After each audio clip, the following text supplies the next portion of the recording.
로마서 7장은 지난주에 제가 말씀을 드린 것처럼 성경 가운데 상당히 어려운 부분입니다. 특별히 오늘 본문의 말씀은 더더욱 어렵습니다. 어려운 이유는요, 로마서 7장에 나오는 나라고 하는 1인칭 주어가 누구냐라고 하는 것에 따라서 다양한 해석들이 존재하기 때문에 그렇습니다. 이 나에 대하여서 어떤 사람은 비그리스도인, 아직 예수를 믿지 않는 사람, 예수님을 알지 못하는 사람, 불신자, 자연인이다, 이렇게 보는 경향이 있습니다. 그것은 14절을 보시게 되면 우리가 율법은 신령한 줄 알거니와 나는 육신에 속하여 죄 아래 팔렸다 라고 하는 고백들이 예수를 믿는데 육신에 속하여 죄 아래 팔렸다라고 말을 할 수는 없는 것 아니냐라고 하는 차원에서 볼 때 불신자를 일컬어서 나라고 표현한 것이다, 이렇게 보는 겁니다.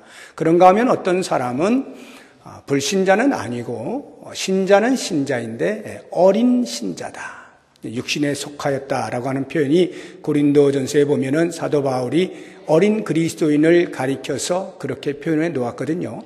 그러니까 어린 그리스도인이다라고 보는 학자들도 있고요. 또 어떤 사람들은 정상적 거듭난 그리스도인이라 보는 사람들도 있습니다. 그런가 하면 어떤 학자들은 이것은 유대인을 가리켜서 표현한 것이다. 즉 율법은 가지고 있지만 예수님은 아직 누구인지 알지 못하는 유대인들을 가리켜서 나라고 지칭하여 사도 바울이 쓰고 있는 것이다, 이렇게 설명을 하곤 합니다. 이런 여러 가지 해석들이 있어서 보통 로마서 7장을 설교하는 목사님들은 너도 나도 할 것 없이 꼭 전제하여서 이거는 어렵습니다라고 말을 하고 설교를 하곤 합니다. 그런데 저는 좀 다르게 보고 싶습니다. 이것이 여러 가지 해석이 있어서 난해하다기보다는 오히려 이것은 복이다, 이렇게 보고 싶은 겁니다. 왜 그렇게 제가 이해를 하는가 하면 어떠한 나로 보든지 그것에 대한 타당한 근거가 있어요. 제가 연구해 보면, 그리고 그 연구에 따라서 나타나고 있는 말씀의 유익이 분명히 있습니다. 그래서 이런 다양한 해석들은 무엇이 옳은 것이냐라고 하는 하나의 답을 찾는 것보다는 오히려 다양한 관점에서 바라보고 다양한 유익들을 얻는 것이 더 큰 유익이다, 복이다라고 하는 차원에서 비록 해석이 어렵긴 하지만 그래도 이것은 복이니까 그 복을 누리자라고 하는 차원으로 오늘 제가 여러분들에게 말씀을 드리려고 합니다. 2009년으로 기억이 되는데 우리 김상원 목사님께서 오후 예배 설교를 하실 때 2009년도에 로마서를 강해를 하셨습니다. 그때의 이 본문을 가지고 설교하던 것을 제가 지금도 기억을 합니다. 6년이 지났는데 7년이 지났죠. 그런데도 제가 기억을 하는 이유가 있어요. 그 당시에 그 김사원 목사님은 여기에 나라고 하는 1인칭을 유대인으로 보았습니다. 7장에 보면 나라는 말이 굉장히 많이 나오거든요. 오늘 우리가 읽은 14절에서 25절까지의 말씀만 보아도 12절 안에 25번이나 내가 뭐 이렇게 표현을 해놓고 있습니다. 근데 이것을 유대인으로 보고 설교를 하셨는데 그때 제가 큰 감명을 받았어요. 이게 유대인일 수 있겠구나. 마음에 하나님의 법인 율법은 있는데 예수 그리스도를 알지 못하여 죄와 더불어 싸우고 있는 그 갈등, 이것을 풀어내시는데 제가 정말 학자답다, 이런 생각을 제가 한 것입니다. 지금까지 기억을 하고 있는데요. 오늘 여러분들에게 제가 말씀을 드릴 때에는 그런 관점이 아닌 제가 또 생각하는 다른 관점을 말씀을 드리려고 하는데, 이것은 이미 말씀을 드린 대로 풍성함의 하나입니다. 저는 여기에 나오는 나를 정상적 그리스도인, 거듭난 그리스도인으로 보고 여러분들에게 말씀을 드리려고 해요. 왜 제가 그렇게 보고 싶은 것이냐 하면 많은 학자들이 보편적으로 그 해석을 따르고 있기도 하지만 그것보다는 목회적 관점에서 제가 볼 때에 거듭난 그리스도인으로 보고 성경을 보는 것이 오늘날의 우리 성도들의 직면한 실존적 문제에 좀 더 접근을 잘할 수 있겠다라는 생각이 들기 때문에 그렇습니다. 목회적 고민이 있어요. 그 고민이 뭐냐 하면 이 본문에서 나오고 있는 바울의 고민이에요. 예수를 믿었는데 죄에 대하여 죽은 자인데 그럼에도 불구하고 여전히 내 마음에 존재하고 있는 죄, 그 죄와 더불어 싸우고 있는 갈등, 이 바울의 고민은 곧 오늘날 우리 성도들의 고민이다. 제가 목회를 하다 보면 우리 성도님들 가운데 믿음이 좋으신 분들이 굉장히 많이 계셔요. 그런데 어떨 때 보면 제가 생각하는 정말 이 정도의 믿음일 거야 라고 이렇게 생각하고 있다가 어떤 말이나 행동들을 볼 때 제가 깜짝 놀라는 경우가 있습니다. 이거는 아닌데? 라고 하는 내가 생각하고 있는 성도의 믿음의 수준과 실제로 현실에서 드러난 행위의 차이가 있을 때 제가 놀란단 말입니다.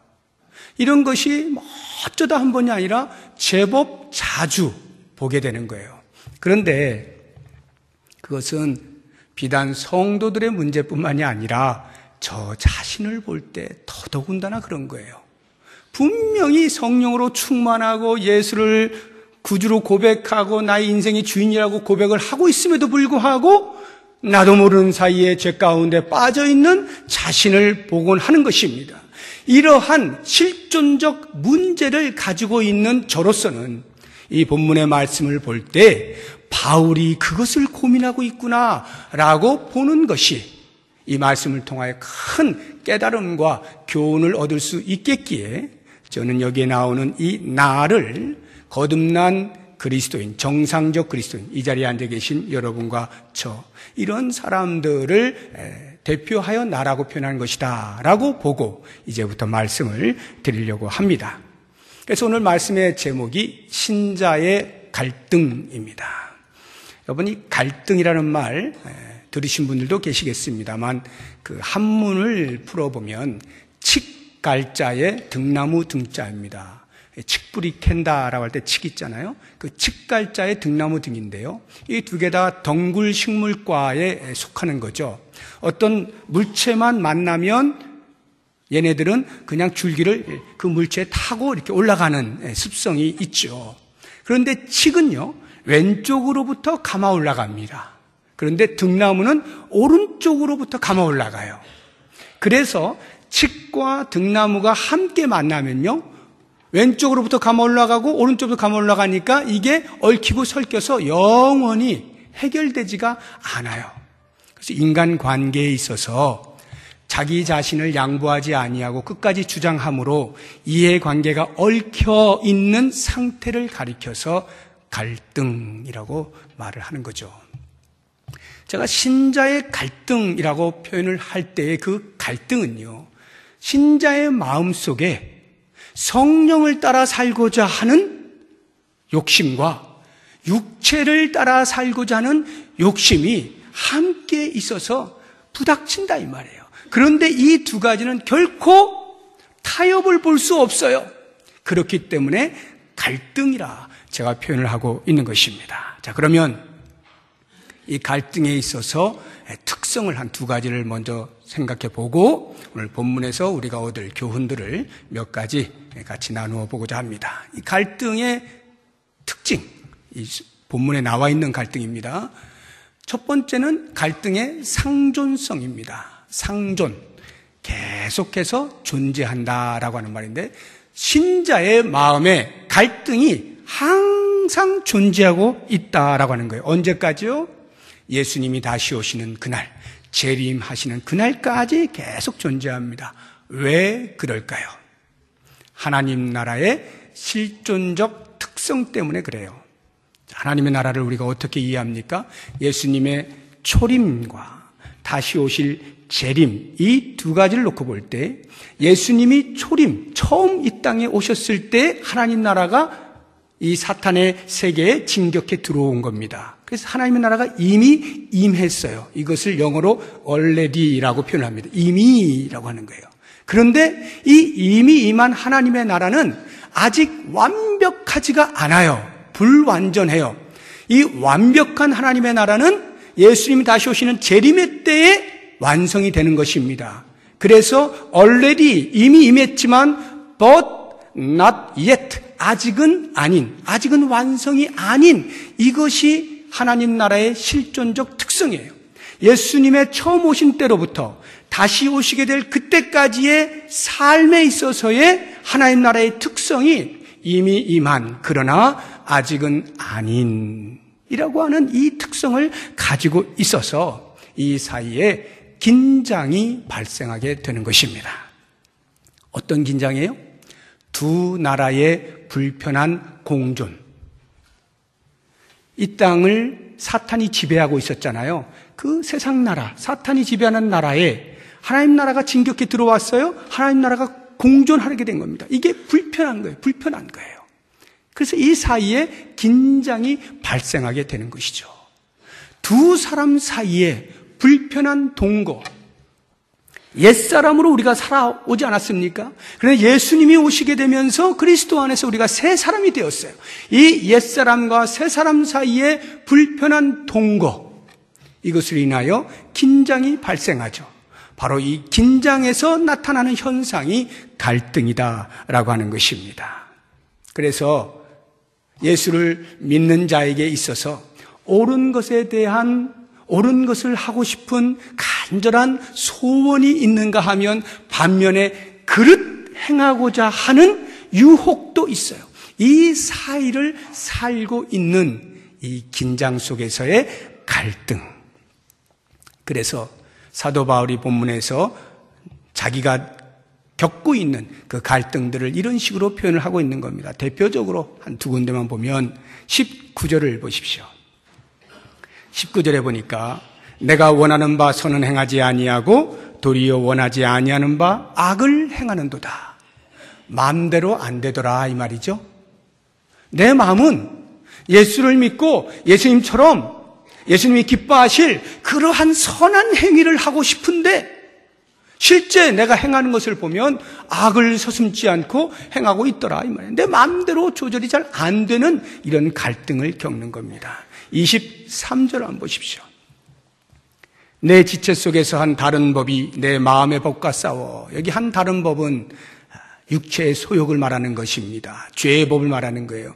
그 법이 내 마음의 법과 싸워 내 지체 속에 있는 죄의 법으로 나를 사로잡는 것을 보는도다. 한마디로 이야기하면 죄를 직분한다 이런 말이죠. 분명히 죄에 대하여 죽은 자라고 얼마나 당당하게 선포했습니까? 로마서 6장까지. 그랬던 사도 바울이 내가 원치 아니하는 그 악을 행하고 나도 모르는 사이에 죄의 법 아래 사로잡혀 있는 자신을 발견하더라 이 말이죠. 이것을 가리켜서 바울이 갈라디아서에서는 5장 17절에 이렇게 표현을 해놓고 있어요. 육체의 소욕과 성령의 소욕. 육체의 소욕은 성령을 거스르고 성령의 소욕은 육체를 거스르나니 이 둘이 서로 대적한다. 이렇게 표현해 놓고 있어요. 얼마나 적절한 표현인지 모릅니다. 우리 안에 성령의 소욕이 있고 육체의 소욕이 있는데 서로 거슬러 대적을 해요. 함께 풀어낼 수가 없는 갈등이 있다 이 말이죠. 그런데 여러분, 갈등이 없는 사람이 있어요. 어떤 사람이 갈등이 없을까요? 무엇보다도 불신자, 예수님을 알지 못하는 자에게는 갈등이 있지 않겠죠. 물론 도덕적, 윤리적 이 사회가 규정해 놓은 어떤 죄에 따른 어떤 양심의 찔림에 따른 어떤 갈등은 있을런지 몰라도 하나님께서 말씀하시는 죄, 하나님을 알지 못하고 하나님을 떠난 그 죄에 대하여서는 아무런 갈등을 느끼지 않습니다. 하나님을 모르기 때문에요. 주일에 꽃구경 얼마든지 가도 아무런 갈등이 일어나지 않아요. 그런데 여러분 어떻습니까? 성도는요. 한번 갈래도 막 눈치 보이죠. 하나님 앞에 눈치 보이지 않습니까? 이거 가고는 싶은데 하나님 앞에 주의를 범하니까 이거 안 될 것 같고 막 갈등 일으키지 않습니까? 그런데 일반인들은 그런 갈등이 없는 거예요. 그것이 하나님 앞에 죄인 줄을 알지 못하기 때문이죠. 또 어떤 사람이 갈등이 없습니까? 그리스도인이긴 한데 아주 믿음이 어린 사람. 그래서 죄라고 하는 것의 심각성을 아직은 잘 모르는 그러한 사람들은 크게 갈등을 느끼지 않습니다. 또 그리스도인임에도 불구하고 신앙의 연륜이 있음에도 불구하고 갈등을 느끼지 않는 사람이 있어요. 어떤 사람이냐? 양심에 화인 맞은 사람. 불로 지져서요. 감각이 없어요. 죄를 지어도 그래도 괜찮고 이래도 괜찮고 분명히 신앙생활을 하고 있는데 양심에 화인 맞아버리면 감각이 없어져서 갈등이 안 일어납니다. 또 한 종류의 갈등을 일으키지 않는 위험한 사람들이 있어요. 그 사람들이 누구냐면 완전 성화를 믿는 사람들입니다. 완전 성화라고 하는 말은 예수를 믿는 사건을 우리가 칭의라고 하잖아요. 그 칭의로부터 예수 그리스도가 다시 오시는 재림의 때까지 우리는 성화라고 하는 과정이 있다라고 말을 하는데, 이 완전 성화를 주장하는 사람들은 예수를 믿는 그 칭의적 그 사건과 함께 성화가 완전해진다, 완전히 거룩해진다, 그래서 더 이상 죄를 짓지 않는다라고 가르치는 겁니다. 이런 대표적인 이단이 구원파예요. 구원파, 박옥수 이렇게 들어보셨습니까? 이 구원파가 한번 예수를 믿으면 그 사람은 죄와 무관하게 되므로 어떠한 죄를 지어도 상관이 없다라고 말을 하는 것입니다. 이런 완전 성화론자들은 갈등을 일으키지 않죠. 죄를 지어도 괜찮은 것입니다. 그러나 오늘 우리가 이 바울의 모습을 통해서 볼 수 있는 것은 정상적 그리스도인이라면, 거듭난 정상적 그리스도인이라면 누구를 막론하고 다 갈등을 겪게 되어 있고, 믿음의 크기에 따라서, 믿음의 깊이에 따라서 갈등의 정도가 차이가 날 뿐 어느 누구도 갈등으로부터 자유로울 수는 없다라고 하는 것입니다. 이것이 갈등의 상존성이에요. 이 부분에 대해서 박영선 목사님은 흥미로운 비유를 들었어요. 9.28 서울수복, 1950년 6.25 전쟁이 일어나고 유엔군이 우리 국군과 함께 힘을 합하여서 인천 상륙작전을 성공하죠. 9월 15일에. 그리고 계속 올라와서 드디어 9월 27일에 중앙청에서 태극기를 꼽습니다. 이제 인민군이 다 이제 후퇴한 거죠. 그리고는 9월 28일에 그 서울 수복된 것에 대하여 다시 돌려받은 것에 대한 기념식을 갖게 됩니다. 그래서 우리가 역사적으로 9.28 서울 수복 이렇게 알고 있는데요. 이렇게 서울을 다시 되찾았다, 탈환했다라고 해서 인민군들이 다 사라진 게 아닙니다. 여기저기 도망을 가고 흩어졌는데 그 흩어진 사람들이 때로는 산으로, 때로는 사람들 사는 곳으로 막 흩어진 거예요. 그래서 그때로부터 게릴라전을 펼치는 겁니다. 게릴라전이라고 하는 것은 정상적인 군복을 입고 전쟁을 치르는 것이 아니라 일상복을 입지만 군인과 같은 역할을 하는 겁니다. 그래서 소규모 전투를 하는 것을 가리켜서 게릴라 또는 파르티산, 파르티잔이라고 하는 불어에서 나온 말이에요. 이 빨치산, 그러니까 자기가 있는 곳에서 그냥 군인인지 모르게 신분을 감추고 살다가 어느 때 순간 튀어나와서 적을 교란시키고 또 다시 숨고 이렇게 하는 일들이 그 당시에 9.28 서울수복이 있은 이후에도 계속 있었던 겁니다. 그러니까 무슨 말이냐면 예수님께서 십자가에 못 박혀 죽으심으로 죄의 권세, 사망의 권세에 깃발을 꽂으신 거예요. 이제 사망아 너의 쏘는 것이 어디 있느냐? 사망의 권세를 깨뜨리시고 그리스도께서 부활하심으로 그 모든 사망의 권세를 물리치셨어요. 죄로부터 자유함을 얻게 하셨어요. 예수 그리스도 안에 있는 모든 성도들로 하여금 죄에 대하여 죽은 자로 살게 하셨어요. 그런데 죄 자체가 죽은 것이 아니어서 아직 구속함을 받지 못한 이 육체에 죄가 남아있는 것입니다. 마치 게릴라, 빨치산처럼 그렇게 몰래 부분적으로 전투를 계속하면서 흔들어 대는 것이죠. 이것이 정상적 그리스도인의 현실이고 그 현실에 대하여서 사도 바울이 이렇게 고민을 하고 갈등에 대하여 외치고 있는 것입니다. 자, 이 갈등이라고 하는 상존성에 더해서 한 가지 더 특성을 살펴보면 그것은 갈등의 심화성이라고 하는 겁니다. 심화. 이 갈등의 심화는 성화를 추구하는 거룩으로 나아가는 성도들에게 일어나는 자연스러운 현상입니다. 상존에 있을 뿐만 아니라 그 갈등이 점점 깊어진다 이 말이에요. 그래서 바울의 탄식을 한번 들어보세요. 24절에 오호라 나는 곤고한 사람이로다. 이 사망의 몸에서 누가 나를 건져내랴. 사도 바울이 로마서를 저술할 때가요, 그 다메섹 도상으로 가는 길에 예수님을 만난 이후 약 25년이 지난 후입니다. 그러면 사도 바울의 성격으로 볼 때 그는 예수를 만나자마자 그때로부터 자기 자신을 올인하지 않습니까? 오직 복음을 위하여 자기의 목숨을 던지는 이러한 사람이었어요. 그러면 그러한 신앙의 소유자가 25년이 흘렀다라고 할 때 그의 믿음이 어느 정도로 성숙했겠습니까? 상당히 올라가지 않았겠어요? 그런데 그 사도 바울이 뭐라고 고백한다고요? 오호라 나는 곤고한 사람이로다. 누가 나를 이 사망의 몸에서 건져내랴.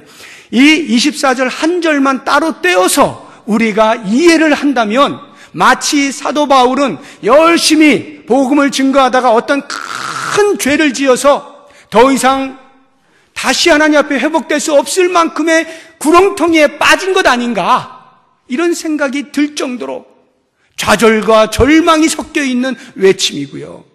어디에서도 빛을 발견하지 못하는 흑암 속에서 외치는 소리같이 들리는 겁니다. 오호라 나는 곤고한 사람이로다.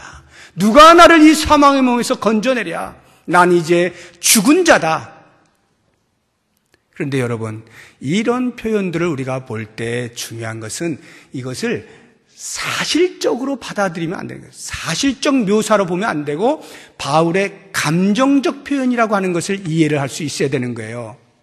무슨 말이냐면 실제로 엄청난 죄를 지어서 그 죄 때문에 견딜 수 없는 과거에 한 10개의 죄를 지었다고 한다면 양으로 볼 때 지금은 100개의 죄를 짓게 되면서 나는 도저히 어떻게 해볼 수가 없는 존재로구나 해서 이러한 고백을 하고 있는 그런 사실적 묘사가 아니라 과거에 10개의 죄를 지었다면 지금 1개의 죄를 짓고 있을지라도 그 1개의 죄에 대한 애통함이 있는 거예요. 여전히 내가 죄로부터 이렇게 자유로울 수 없는 아직도 연약한 존재라고 하는 것에 대한 감정적 표현이에요. 오호라 나는 곤고한 사람이로다. 누가 나를 이 사망의 몸에서 건져내랴. 거룩을 추구하는 자가 외칠 수 있는 갈등의 소리다 이 말이에요. 예수님처럼 닮아가고자 하는 간절함이 있는 사람은 그 죄 하나에 대하여서 예사롭게 넘기지 않는 거죠. 그러니까 그 죄에 대해서 애통해하고 갈등을 토로해내는 그러한 모습인 거예요. 제가 이미 임한 하나님의 나라, 그러나 아직 완성되진 아니한 이 하나님의 나라, 이 두 나라 사이에 있는 긴장을 말씀드리지 않았습니까? 오늘 이 갈등의 심화성이라고 하는 것을 통하여 저는 그냥 긴장이 아니라 창조적 긴장에 대해서 말씀을 드리려고 해요. 크리에이티브 텐션, 창조적 긴장. 긴장은 긴장인데 창조적이다. 다시 말하면 낭비적이거나 아니면 불안해지는 그러한 긴장이 아니고 이 긴장을 통하여 뭔가 산출이 되어지는 산출적 긴장, 긍정적 긴장, 창조적인 긴장. 다시 말하면 아직 완성되지 아니한 이 하나님의 나라에 사는 동안에 우리에게 찾아오는 이 갈등을 그냥 나는 어쩔 수 없는 존재야 이렇게 한탄하고 있는 것이 아니라 그러한 갈등에 대한 애통함을 통하여서 점점 더 거룩으로 나아가는 성화를 만들어내는 창조적 긴장에 대해서 우리가 이해를 해야 한다 하는 것입니다. 자, 그렇다고 하면 이제 제가 이 본문을 통해서 이렇게 우리에게 존재하고 있는 이 갈등 속에서 과연 어떻게 우리의 마음가짐을 해야 될 것이고 어떠한 교훈을 얻어야 될 것이냐, 간단한 세 가지를 말씀드리는데 그 첫 번째가 이렇게 갈등이 일어날 때 그것에 대하여서 긍정적으로 생각하라 하는 것입니다. 어떤 긍정이요? 갈등은 생명이 있는 자에게만 느껴지는 감정이다라고 하는 긍정. 예수 그리스도를 닮아가고자 하는 생명력이 끊임없이 솟구칠 때 그 사람에게 갈등이 일어나지, 예수 믿든지 말든지 예수 믿는 사람답든지 말든지 신경 안 써 그냥 내 마음대로 사는 사람에게는 갈등이 일어나지 않는 거예요. 그러니까 갈등이 일어날 때 긍정적으로 생각, 내가 지금 살아있구나. 내가 지금 예수를 닮아가려고 하고 있는 것이로구나. 그래서 그 결국은 어떻게 해요? 거룩으로 그리스도에게까지 자라가면서 결국에는 그리스도로 말미암아 하나님께 감사하는 고백이 나오죠. 25절을 보십시오. 우리 주 예수 그리스도로 말미암아 하나님께 감사하리로다. 여러분 24절과 25절을 보세요. 24절은 지금 죽겠다라고 고백하는 거 아닙니까? 오라 나는 공고한 사람이다. 나는 죽었다. 난 이런 쓸모없는 인간이 어딨나. 이렇게 고백하고 있는데 25절에서는 금방 마치 아무 일도 없었다는 듯이 우리 주 예수 그리스도로 말미암아 하나님께 감사하리로다. 어떻게 이게 가능합니까? 바울의 이 갈등의 외침이라고 하는 것은 창조적 긴장 속에서 나타나고 있다는 것을 알 수가 있는 것이죠. 갈등 속에서 오히려 또 주를 향하여 성화를 만들어내는 그런 갈등으로 삼는다 이 말입니다. 두 번째, 본문을 통해서 우리가 삼아야 할 교훈은 죄에 대해서 관대해지면 안 된다 하는 것입니다.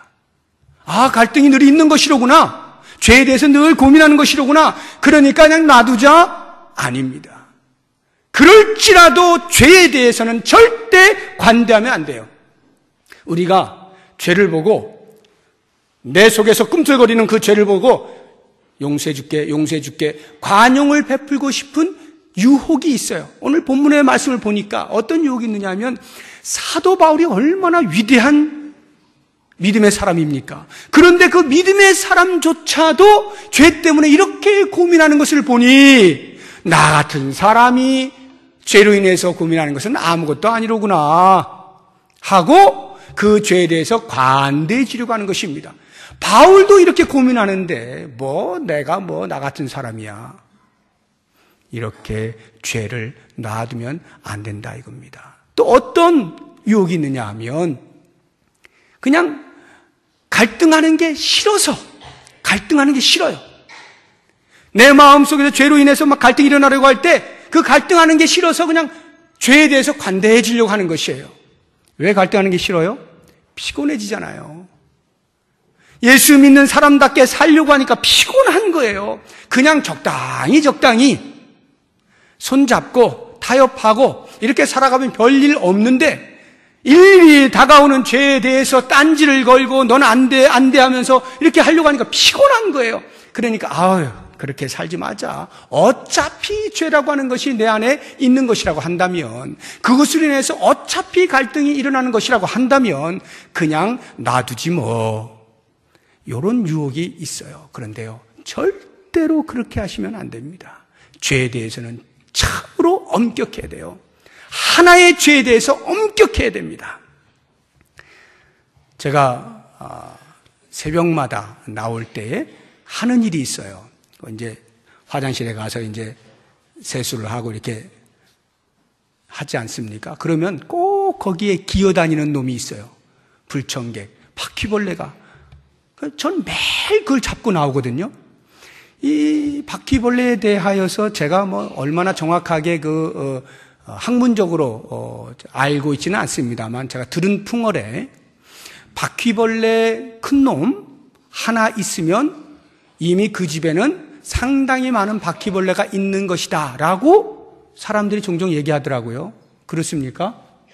한 마리 있으면 상당히 많이 있는 거래요. 근데 제가 그게 일리가 있다고 생각한 것이 이렇게 보면 큰 놈 하나 있잖아요. 눈에 잘 보이지도 않는 새끼들, 조그만 것들이 막 기어다녀요. 이렇게. 그러니까 한 마리 있으면 이미 알을 엄청나게 낳았다. 이렇게 봐도 과언이 아닌 거예요. 그러면 여러분 그 바퀴벌레 한 마리 정도는 까짓 거 저 한 마리 정도는 그냥 지가 뭐 살다가 죽겠지 하고 놔두면 어떻게 돼요? 10마리, 100마리, 1000마리 순식간에 번진다 이 말이에요. 집안이 바퀴벌레 천국이 된다 이 말이지. 어떻게 해야 돼요? 잡아야죠. 눈에 보이는 대로 잡아야죠. 계속 잡아야죠. 나올 때마다 잡아야죠. 눈에 보일 때마다 잡아야죠.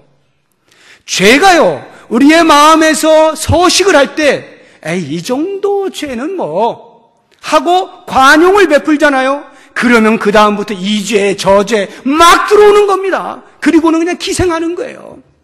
나중에는 해결도 안 될 만큼 죄에 억눌리게 되는 삶을 살 수도 있는 겁니다. 그러므로 죄 하나가 발견되면 그에 대해서 관용을 베푸지 말고 그냥 엄단을 해버려야 됩니다.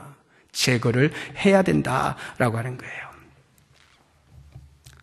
마지막 세 번째로 이 본문을 통해서 우리가 교훈을 받을 것은 영적 투쟁을 불사하라는 거예요.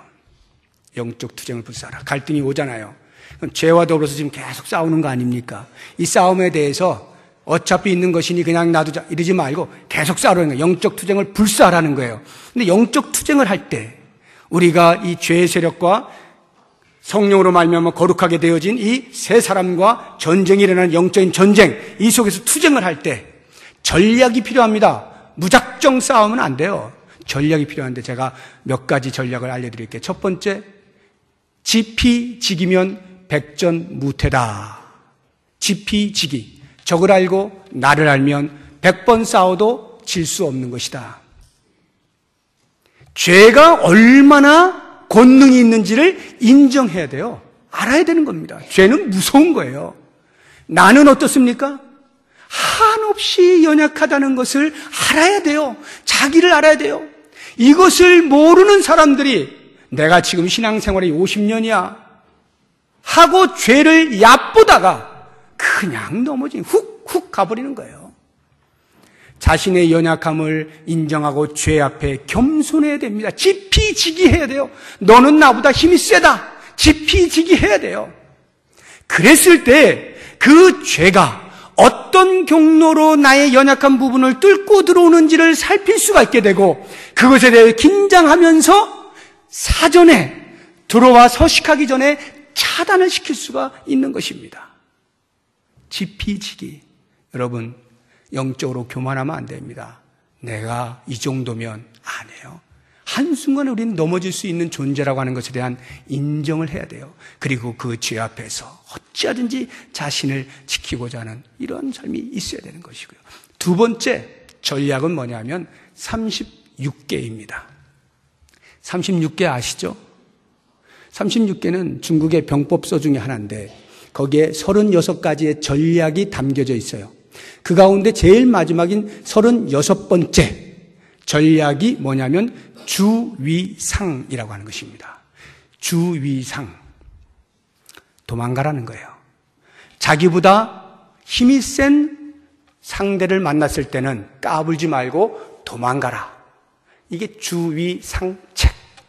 주위상의 전략이다 이런 말이에요. 그래서 우리가 잘 알고 있는 36개 주랭랑이라고 하는 말이 거기에서 나온 거예요. 도망갈 줄 알아야 돼요. 죄에 대해서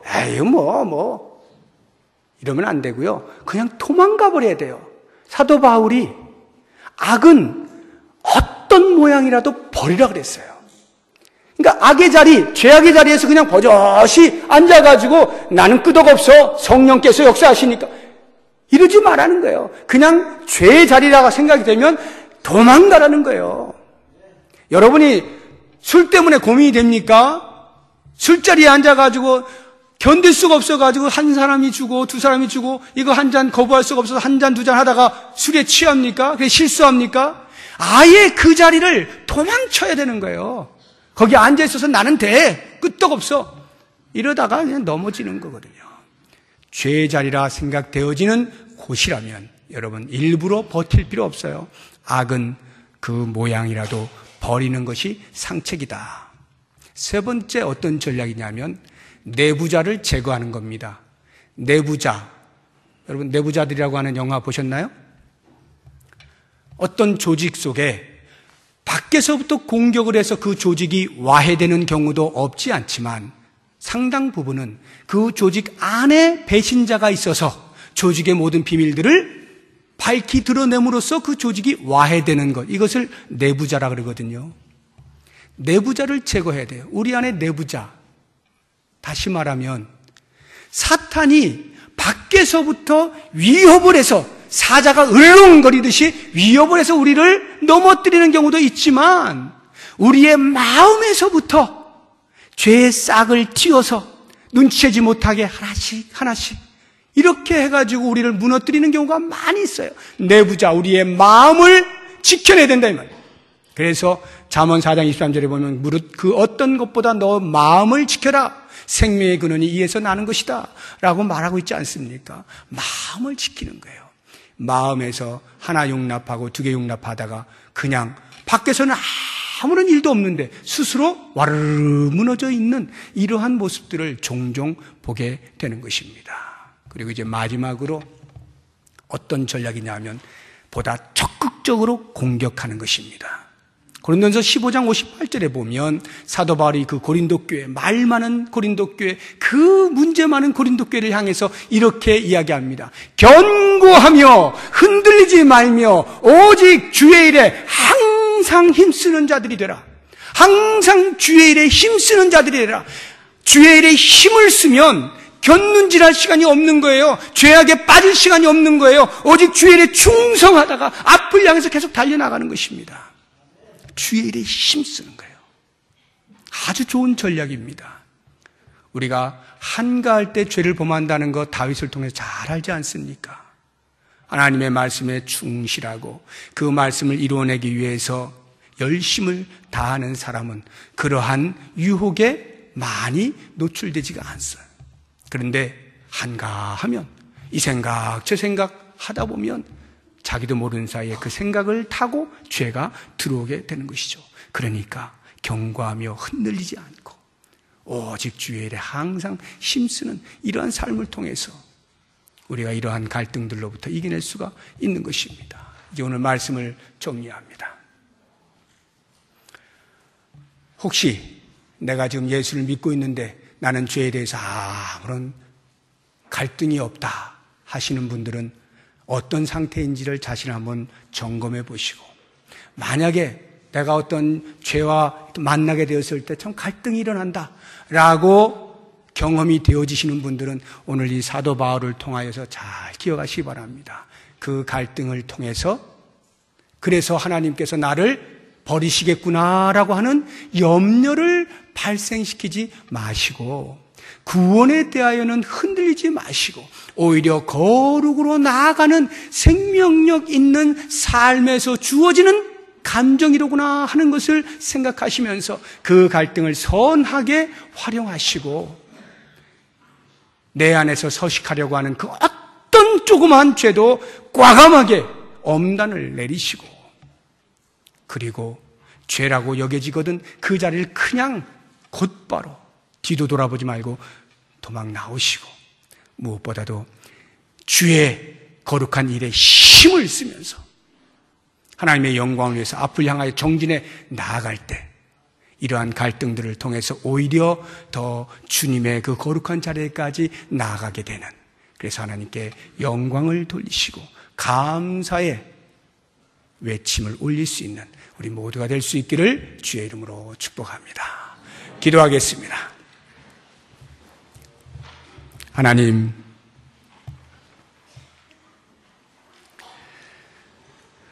우리의 마음에 잔재하고 있는 죄의 어떠한 형태든지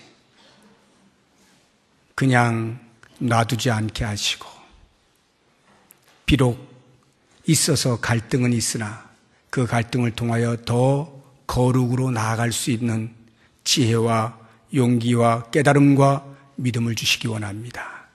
어찌하든지 성령께서 우리 안에서 역사하시며 우리를 승리로 이끄신다는 놀라운 사실을 기억하고 이러한 갈등으로 인하여 오히려 하나님께 감사하며 그 은혜를 마음껏 노래하며 주의 이름을 높여드릴 수 있는 복된 삶을 살게 하여 주옵소서. 예수님의 이름으로 기도드립니다. 아멘. 우리 다 같이 이 자리에